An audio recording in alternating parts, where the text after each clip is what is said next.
Dear student, welcome to the management section of dysphagia. Today we'll be talking about certain exercises and maneuvers which can actually help a person with solving difficulties.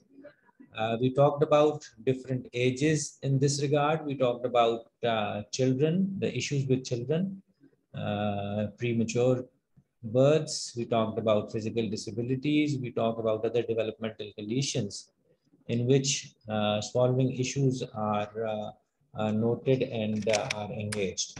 So today and later we talked about some adults whereby people after developing certain neurological conditions may end up in this solving issues. So the agenda in front is how to manage them. And as far as management is concerned, there are multiple options. And out of many options, we talked about food manipulation, we talked about postural adjustment, we talked about certain maneuvers. And today, we'll be talking about certain significant and commonly discussed activities and maneuvers which have been recommended by therapists for this kind of an audience.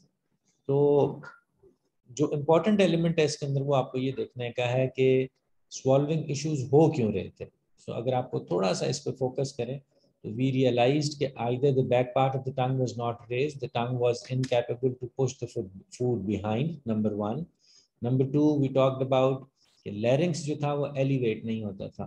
तो जब larynx elevate नहीं होता तो उससे भी swallowing जो है वो मिस swallowing की तरफ चली जाती है और bolus जो है पीछे की तरफ propel नहीं हो सकता. And thirdly, we talked about UES, upper esophageal sphincter जो था वो नहीं खुलता. अब इन तीनों चीजों को अपने जहन में रखिए कि ओरल डिस्फेजिया, फेरेंजियल डिस्फेजिया और एसोफेजियल डिस्फेजिया, हम इन तीनों की मैनेजमेंट करने वाले हैं.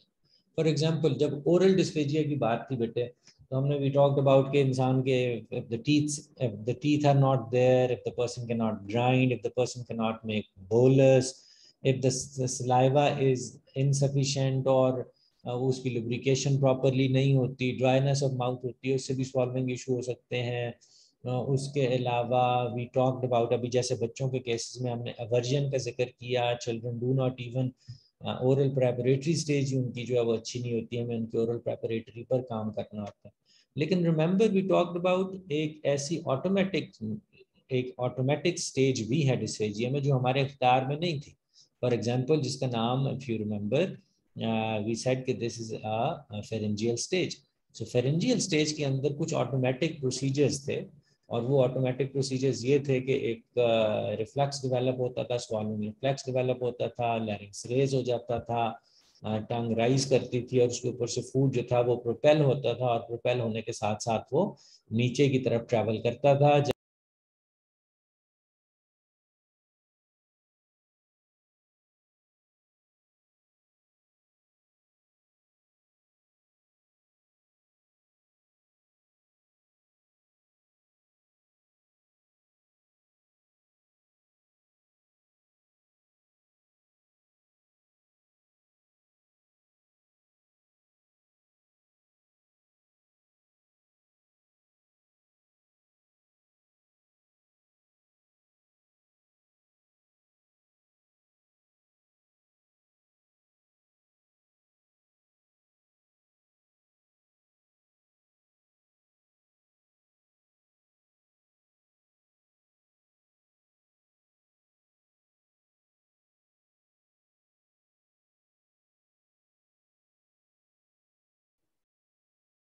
If you can see the slide, so we can see कि there are lots of exercises mentioned out here जिसके अंदर कुछ maneuvers हैं, कुछ जिसके अंदर of course आप अपने client को engage करते हैं in activities जिससे कि उसकी eating को facilitate किया जा सके. So let's talk about with the first one. The exercises below will help strengthen coordinate muscles involved in swallowing. Actually issue यही था कि कोऑर्डिनेशन समहाउ कंप्रोमाइज हो जाती है और इस कोऑर्डिनेशन को इम्प्रूव करने के लिए we are doing all this activities. For example the first simplest activity yawning. So what is yawning? Yawning promotes upward movement of the larynx and the opening of the esophagus. जब कभी भी आप yawn करते हैं तो उसके नतीजे में esophagus अपर एसोफेजियल स्फिंक्टर ओपन करता है, नंबर 1। नंबर 2, आपके जो लैरिंग्स है वो एलिवेट होते हैं। वो पेशेंट्स जिनके अंदर ये टेंडेंसी नहीं है कि वो लैरिंग्स को एलिवेट कर सकें, या अपर एसोफेजियल स्फिंक्टर की ओपनिंग उनकी प्रॉपर नहीं है, तो उसके लिए yawning is one good activity. और ये यॉनिंग एक्टिविटी जो है ये इनकरेज करती है एक नॉर्मल पैटर्न को, जो कि सॉल्विंग के लिए ज़रूरी था। सो करना इसके अंदर क्या है कि आपने अपने जॉ को खोलना है और उसको 10 सेकंड तक उसको खोल के रखना है, और उसके बाद इसी मूवमेंट को आपने दिन में कई दफ़ा जो है वो रिपीट करना है। और इसके नतीजे में क्या होगा कि एक movement which is mandatory for solving, वो इसके अंदर एक एक एक्टिविटी के तौर पर हम उसको प्रमोट कर सकते हैं, और सॉल्विंग जो है सर्टेनली इसके नतीजे में बेहतर हो सकती है। सो यॉर्निंग इज वन एक्टिविटी। मकसद क्या है, 2 एरियाज को हम फोकस कर रहे हैं, अपर एसोफेजियल स्फिंक्टर को नंबर 1, और नंबर 2 हम फोकस कर रहे हैं on the elevation of the larynx. दूसरी है जी हमारे पास एक्टिविटीज को आप एफर्टफुल स्वॉलो कहते हैं। जैसा कि नाम से जाहिर है कि स्वॉलोइंग दैट इज एफर्टफुल, तो हमें अपनी स्वॉलोइंग को एफर्ट के साथ करना है, ऑटोमेटिक पे नहीं छोड़ना, हमने एफर्ट लगा के करना है। और इसके नतीजे में भी वही होती हैं दोनों चीज़ें कि number 1, movement of the tongue जो है वो जो बेस पे जो टंग मूवमेंट है वो इम्प्रूव करती है, और ऑफ कोर्स आपके फेरिंग्स को भी स्ट्रेंथन करती है। मैं आपसे पहले भी जिक्र कर चुका हूँ कि फेरेंजियल स्टेज के अंदर मिस स्वॉल्विंग की बहुत सारी वजूहात हैं। नंबर 1, स्वॉल्विंग ट्रिगर ना होना, नंबर 1। नंबर 2, जबान का रेज ना होना, लैरिंग्स का रेज ना होना, अपर एसोफेजियल स्फिंक्टर का कम खुलना या कम देर के लिए खुलना या ना खुलना, ये सारी की सारी कंडीशंस हैं जो कि इस फेरेंजियल स्टेज के अंदर जब वो कंप्रोमाइज होती हैं तो उसके नतीजे में चांसेस बढ़ जाते हैं एस्पिरेशन के, और चोकिंग के चांसेस बढ़ जाते हैं। नतीजा ये निकलता है कि the person is at threat. So इसके लिए एक छोटी सी एक्टिविटी यही है कि जब भी स्वॉलो करें, और ये एम्प्टी स्वॉलोइंग है, ठीक है, this is all empty swallowing, कि आप महसूस करें कि आपके मुंह के अंदर एक बॉल नुमा एक स्ट्रक्चर है जो कि स्टक है और आपने उसको स्वॉलो करना है। तो जब आप उस चीज़ को इमेजिन करके स्वॉलो करेंगे तो definitely you have to strive hard, आपको ज़्यादा कोशिश करनी पड़ेगी। और ये वाली जो कोशिश है ये आपके उन रिस्पेक्टिव स्ट्रक्चर्स को ज़्यादा एनर्जाइज करेगी, मोबिलाइज करेगी, एक्टिव करेगी, जिसके नतीजे में you will be able to conduct a good effort as far as swallowing is concern. इसको कहते हैं effortful swallow.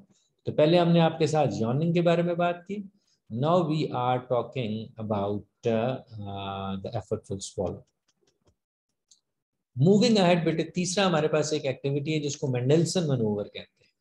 Now what is Mendelsohn manoeuvre?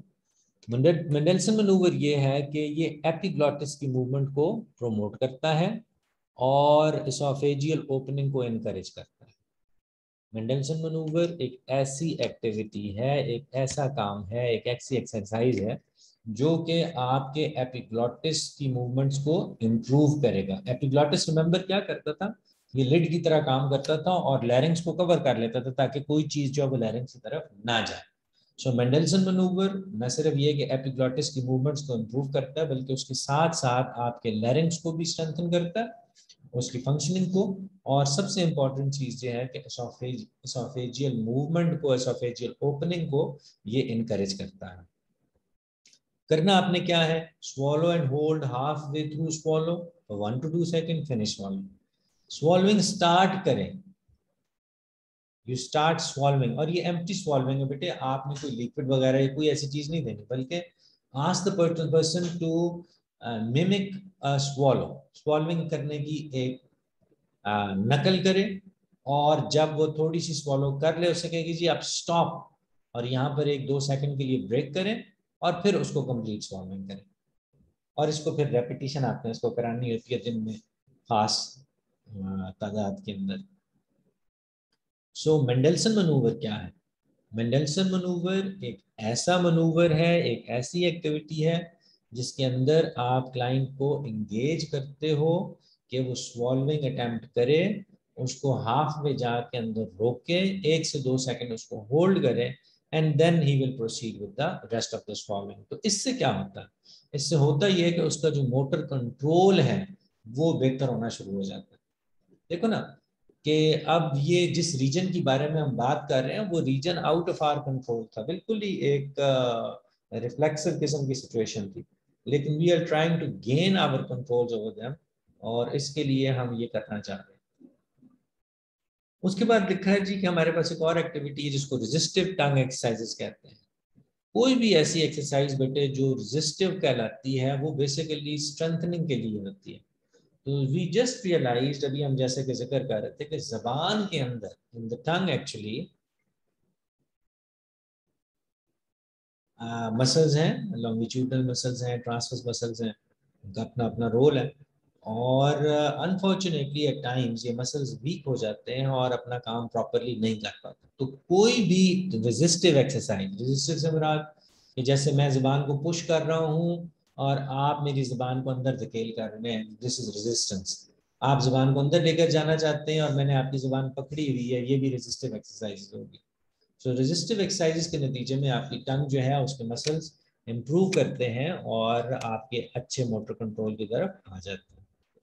जैसे for example push tongue hard against the roof of the mouth, push tongue hard against each cheek, push tongue hard against tongue depressor और spoon. तो ये सारी की सारी resistive exercises हैं। तो resistive exercises कराने का मकसद सिर्फ इतना है कि टंग के जो मसल्स हैं वो जो वीक हो चुके हैं उनको आप रेजिस्ट करके उनके अंदर स्ट्रेंथ पैदा की जाती है।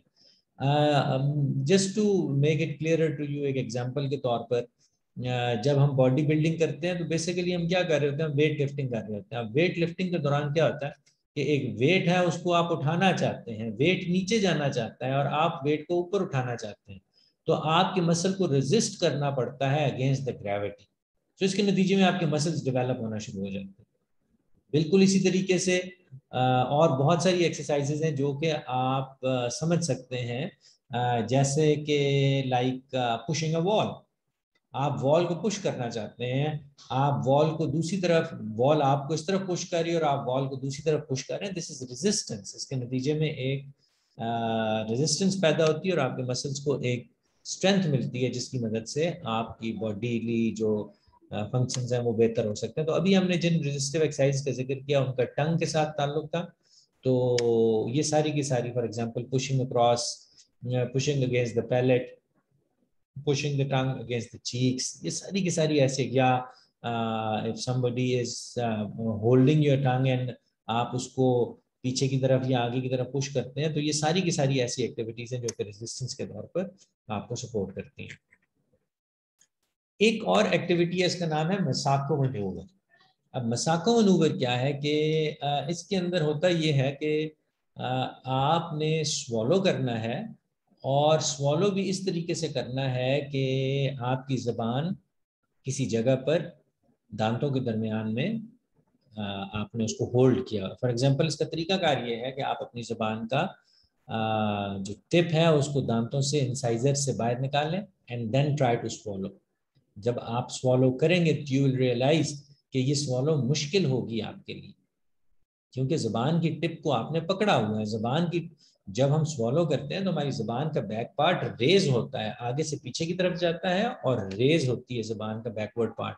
लेकिन अगर ऐसी सिचुएशन में आपने ऑलरेडी ज़बान को दांतों में पकड़ा हुआ, तो अब आपकी ज़बान पीछे की तरफ नहीं जाएगी और उसको रेज होने में भी मसला होगा। इन दोनों सूरतों के अंदर आपकी ज़बान को एक रेजिस्टेंस का सामना करना पड़ेगा और ये रेजिस्टेंस अल्टीमेटली मसल्स को स्ट्रेंथ करने के काम आएगी। एक और एक्टिविटी है बेटे, इसको शेकर एक्टिविटी कहते हैं। अब शेकर एक्सरसाइजेस ऐसी एक्सरसाइजेस हैं जो कि हमारी एपिग्लॉटिस की मूवमेंट को बेहतर करती हैं और उसके अलावा लैरिंक्स की अपवर्ड मूवमेंट को इंश्योर करती हैं, फैसिलिटेट करती हैं। अब इसके अंदर करना क्या होता है? करना आपने सिर्फ ये है कि आप सीधे लेट जाएं और उसके बाद अपने सर को ऊपर कीजिए और अपने टो को देखने की कोशिश कीजिए, यानी कि आप फ्लैट ले जाएं, लेट जाएं सपाइन पोजीशन में, और जब आप सपाइन पोजीशन में तो अपनी नेक को रेज कीजिए, शोल्डर्स को फ्लैट रखिए ज़मीन के साथ और कोशिश करें जितनी गर्दन आप उठा सकते हैं और अपनी गर्दन उठा के अपनी टोज को देखें। जब आप ऐसा करेंगे तो उसके नतीजे में आपकी न सिर्फ ये कि टंग की न सिर्फ आपकी जो नेक है नेक स्ट्रेंथनिंग होगी, बल्कि उसके रीजन में कौन कौन सी चीजें थी। नेक के रीजन में आप देखें ना, आपको लैरिंक्स भी नजर आ रहा है, back part of the tongue भी वहीं पर है, लिहाजा back part of the tongue हो गया, एसोफेगस की ओपनिंग हो गई और राइज इन द लैरिंक्स। ये तीनों चीजें आप बैक वक्त एग्जीक्यूट कर रहे होते हैं जब आप ये शेकर एक्सरसाइज करते हैं। और इसको रेपिटेटिव अंदाज में दिन में कई दफा करेंगे तो ये उसके नतीजे में उसको रिक्वायर्ड स्ट्रेंथ जो है वो मिलती चली जाएगी। अच्छा, इसको प्रोन पोजीशन में भी किया जा सकता है। प्रोन से क्या कहते हैं, जब अपसाइड डाउन, अगर आप पेट के बल लेट जाएं और अब आपने क्या करना है कि अब आपने अपनी गर्दन को उसी तरीके से उठाना है और अपनी टोज को भी ऊपर करना है, यानी कि एक कर्वेचर क्रिएट करना है आपने, और वो कर्वेचर आपकी एक तरफ से नेक उठी होगी और दूसरी तरफ से आपकी हील्स उठे होंगे, तो दोनों सूरतों में ये आपके जो रिस्पेक्टिव रीजन्स हैं उनको स्ट्रेंथन करने का काबिल होगा। Then we have got epiglottic control. इसके अंदर होता क्या है कि improves airway protection when you swallow, इसको सेफ स्वॉलोइंग भी कहते हैं। और इसके अंदर होता ये है कि पहले आपने अपने मुंह खोल के उसमें से एयर को बाहर निकालना है, और जब वो एस्केप हो रही हो तो आपने उसको प्रिवेंट करना है कि अब वो बाहर ना निकले, और उस एयरवे को क्लोज रखिए अपनी ओरल कैविटी में। So you will be exhaling against a closed throat so air cannot escape. तो बेसिकली आप एपिग्लॉटिक कंट्रोल, एपिग्लॉटिस का जो कंट्रोल है उसको इम्प्रूव करना चाहते हैं, कि यानी कि सांस को बाहर भी निकाल रहे हैं और सांस को बाहर निकलने भी नहीं दे रहे। तो एक किस्म की आपने रेजिस्टेंस क्रिएट की है अगेंस्ट योर ब्लो, और अपनी एयर को बाहर निकलने से आपने रोके। अब ये रेजिस्टेंस भी आपको यही करेगी कि आपके एपिग्लॉटिक कंट्रोल बेहतर होंगे। एपिग्लॉटिक कंट्रोल जैसे ही बेहतर होंगे तो you will be finding it convenient कि आपके स्वॉल्विंग के जो पैरामीटर्स हैं वो इम्प्रूवमेंट की तरफ चले जाएंगे। सो I stop here and I invite any questions that you can have, and let me pause the recording so that we can have a question answer session.